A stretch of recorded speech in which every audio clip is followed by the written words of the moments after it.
Graça e paz, igreja, nós glorificamos o nome do Senhor por mais esse culto de doutrina, por mais essa oportunidade que o Senhor nos dá de aprendermos com a sua palavra. E nós glorificamos a Deus por esse estudo que nós temos feito do livro do Gênesis. E eu acredito, irmãos, que já deu para perceber que o livro do Gênesis é um livro que trata muito sobre consequências, sobre causas e efeitos, né? Então, desde o princípio, né, nós vemos ali as consequências que recaíram ali na vida de Adão e Eva por eles terem ali comido do fruto proibido.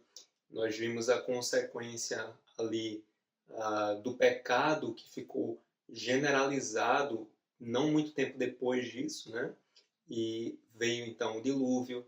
Nós vimos ali a confusão que Deus gerou sobre aquele povo, né, que se uniu em Babel para ali enaltecer o seu próprio nome, né?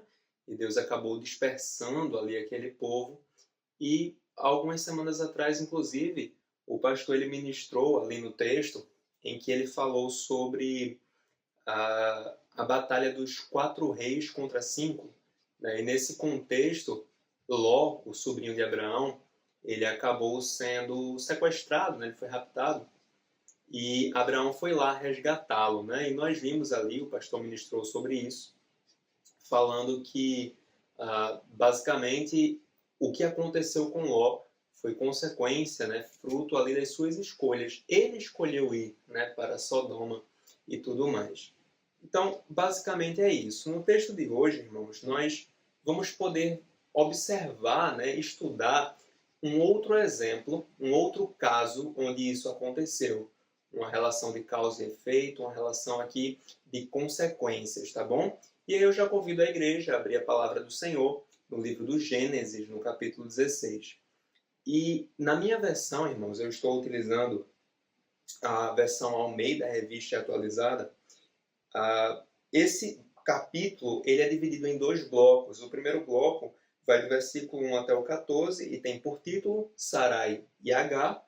E o segundo bloco vai do versículo 15 até o 16, o nascimento de Ismael, certo?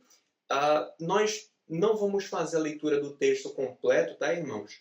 Mas nós vamos mencionar alguns versículos, basicamente como uma contextualização, e vamos ler alguns outros versículos, tá bom? Então vamos primeiro apresentar, né, um panorama, uma introdução do que se trata esse capítulo, embora já seja uma história bem conhecida por todos nós, irmãos.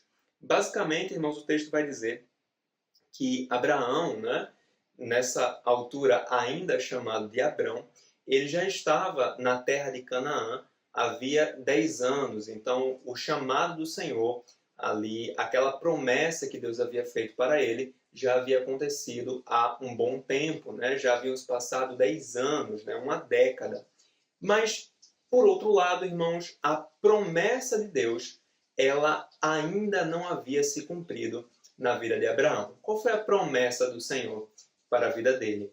A que ele teria ali, né, a posse de uma terra, por enquanto ele ainda era peregrino nessa terra, né? E a promessa de que ele seria ali pai de uma grande nação, né?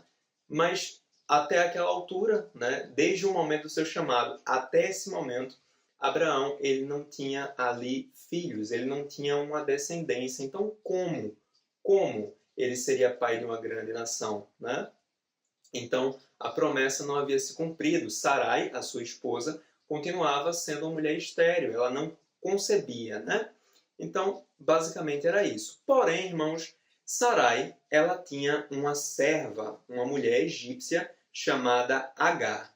Provavelmente, irmãos, Agar foi uma das dádivas que o faraó, rei do Egito, concedeu ali a Abraão, na passagem dele pelo Egito.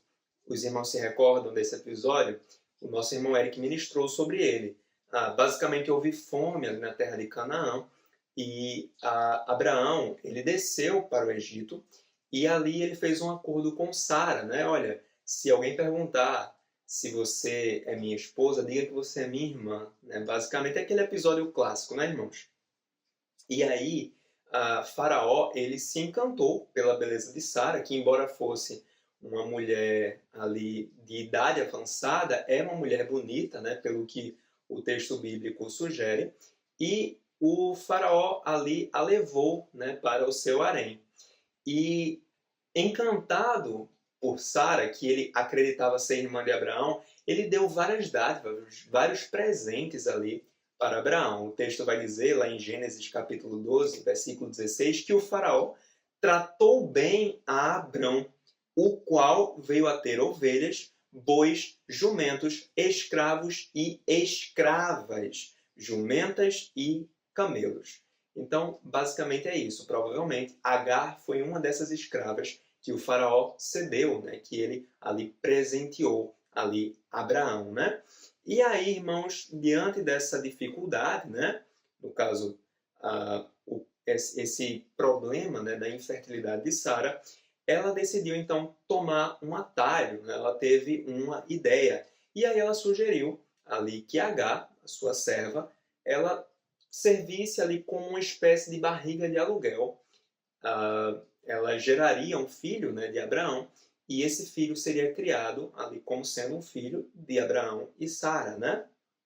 E aí, Sarai, ela apresenta, né, essa ideia a Abraão, ele concorda, e aconteceu, irmãos. Sarai, ela entregou ali a sua serva, Agar e Abraão, eles coabitaram, e Agar, ela engravidou, né, ela concebeu. Ela ali geraria um filho de Abraão. E aí, irmãos, surgiu um problema, né? Por conta dessa situação. O problema é que a palavra diz que Agar, ela começou a desprezar Sarai, a sua senhora, né? E aí, o texto bíblico ele não deixa muito claro como isso se deu, de que maneira Agar desprezou a Sarai, se ela ali, começou a destratá-la mesmo com palavras, ou se ela, de repente, não queria mais fazer os serviços que ali cabiam a ela fazer na condição que ela se encontrava. O fato, irmãos, é que houve ali um desentendimento, um atrito, né, entre Sarai e Agar. E aí, irmãos, entendamos, né? Sarai, ela basicamente acabou ali, por conta dessa escolha, por conta dessa decisão, fazendo com que Agar passasse de uma simples serva, de uma escrava, para ali a mãe do descendente do líder daquela comunidade, do líder ali do patriarca daquela comunidade. Então isso deve ter mexido com o ego de Agar, né? Então provavelmente foi isso que aconteceu, né? E aí houve esse atrito.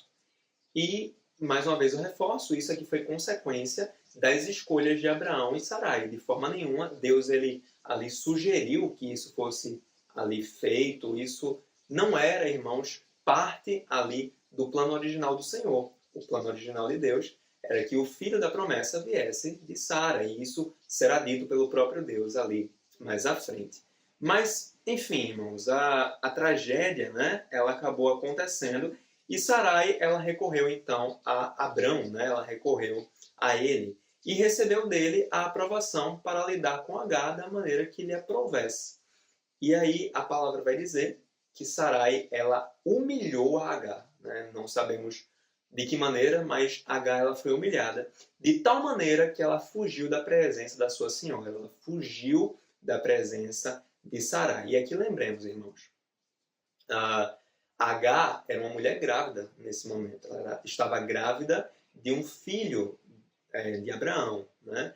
Então, assim, uma situação muito complicada. E a partir de então, nós vamos fazer a leitura, irmãos, versículo a versículo. Inicialmente, na realidade, nós vamos ler o versículo 7 e o 8, tá bom? Após essa introdução, tá bom? Versículos 7 e 8, a palavra nos diz assim: Tendo-a achado, no caso Agar, o anjo do Senhor, junto a uma fonte de água no deserto, junto à fonte no caminho de Sur, disse-lhe: Agar, serva de Sarai, de onde vens e para onde vais? Ela respondeu: Fujo da presença de Sarai, minha senhora. Aqui alguns pontos para comentar, né, irmãos? A fuga de Agar a levou ali para um deserto.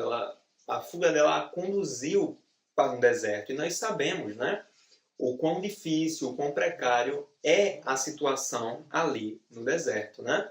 Então, é um lugar extremamente quente, é um lugar árido, onde há dificuldade para se obter água, dificuldade para se obter comida.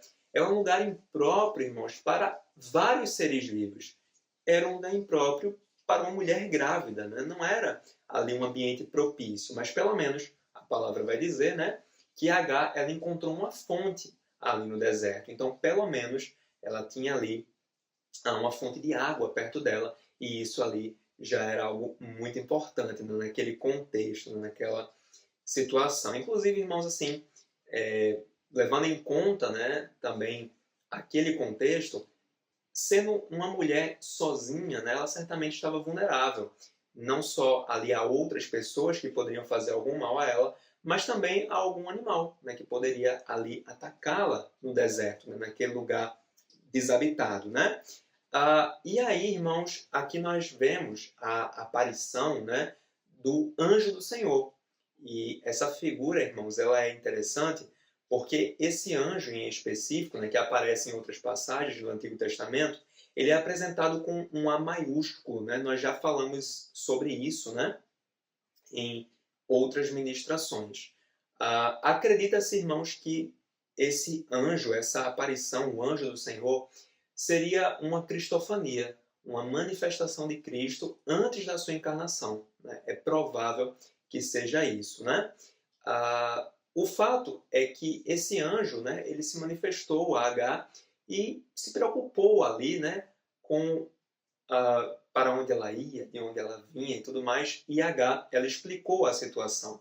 E aí eu quero ler com vocês agora, do versículo 9 até o 12, que nos dizem assim: Então lhe disse o anjo do Senhor: Volta para tua senhora e humilha-te sob suas mãos. Disse-lhe mais o anjo do Senhor: Multiplicarei sobremodo a tua descendência, de maneira que, por numerosa, não será contada. Disse-lhe ainda o anjo do Senhor: Concebeste e darás à luz um filho, a quem chamarás Ismael, porque o Senhor te acudiu na tua aflição. Ele será entre os homens como um jumento selvagem. A sua mão será contra todos, e a mão de todos contra ele. E habitará fronteiro a todos os seus irmãos. Então aqui, irmãos, nós vemos, né, uma ordem por parte do anjo do Senhor de que Agar deveria retornar, né, para Sarai, a sua senhora, e se humilhar sob as mãos dela. E aí, irmãos, eu acredito que você vai concordar comigo, provavelmente não era essa a vontade de Agar, né, de retornar para Sara, de se humilhar diante dela, né? Provavelmente não era isso que ela queria, mas certamente seria melhor para ela voltar para Sara do que permanecer ali naquele deserto. Dificilmente ela sobreviveria muito tempo naquela condição precária, né? E além disso, nesses versículos que lemos, nós vemos as promessas que o anjo do Senhor fez para Agar, mas também para o seu descendente, né? Para Ismael, né? Então, Deus ele disse que também multiplicaria a descendência de Agar, né? Por meio ali de Ismael, né? E eu acho, irmãos, esse é um texto belíssimo, porque, honestamente, né, quem era Agar? Agar era uma escrava egípcia. Ela não fazia parte do povo de Deus, né? Mas o Senhor ele se importou com ela. E aí, irmãos, qual foi a reação de Agar diante disso, né? Diante desse episódio que aconteceu? Versículos 13 e 14. Então, ela invocou o nome do Senhor que lhe falava. Perceba, ela não invocou o nome do anjo que lhe falava, ela invocou o nome do Senhor. Então, aqui, irmãos, sugere que aquela aparição era o próprio Deus. Por isso que nós entendemos, né, que esse anjo ele é não um simples anjo, mas uma manifestação do próprio Senhor, do próprio Cristo. E aí ela diz, H, ainda no versículo 13, Tu és Deus que vê, pois disse ela, não olhei eu neste lugar para aquele que me vê? Por isso, aquele poço se chama Beer Lahai Roi, está entre Cádiz e Berede. E aí, irmãos, qual foi a conclusão? Versículos 15 e 16, para finalizarmos a leitura. Agar deu à luz um filho a Abraão, no caso, a Abrão. E Abrão, a seu filho, que lhe dera Agar, chamou-lhe Ismael. Era Abrão de 86 anos, quando Agar lhe deu à luz a Ismael. Amém, irmãos? Então, com base naquilo que lemos, irmãos, o que fica de aprendizado para nós é o seguinte: Deus, ele nos vê em nossas fragilidades. Sim, irmãos, o Senhor, ele contempla as injustiças que nós sofremos. O Senhor, ele contempla as nossas lágrimas. O Senhor contempla os nossos momentos de escassez, quando nós passamos, né, por algumas privações. O Senhor contempla as nossas lutas. O Senhor é um Deus que vê, né? Ele contempla a dificuldade. Se ele contemplou ali a aflição, né, a angústia de uma escrava egípcia, certamente, irmãos, ele também atenta para as dificuldades que os seus filhos, aqueles que ele chamou e separou para si, aqueles que ele redimiu com o seu sangue precioso, o sangue imaculado do seu próprio filho unigênito, certamente ele se importa e ele contempla, irmãos, as nossas dificuldades. Então que fique essa mensagem de consolo para os nossos corações. Da mesma forma que Deus atentou para a aflição de Agar, ele também atenta para as nossas aflições. Ainda que estejamos num contexto de deserto, ainda que nós estejamos passando ali por angústias, ali por injustiças, por opressões, o Senhor, ele contempla todas as coisas. Então, glorificado e exaltado seja o nome do Senhor por isso, irmãos. E eu espero que essa palavra, né, encontre um lugar no seu coração, que o Espírito Santo do Senhor traga consolo para você e para toda a sua casa nesse momento. Eu gostaria, irmãos, de orar com vocês agora. Oremos.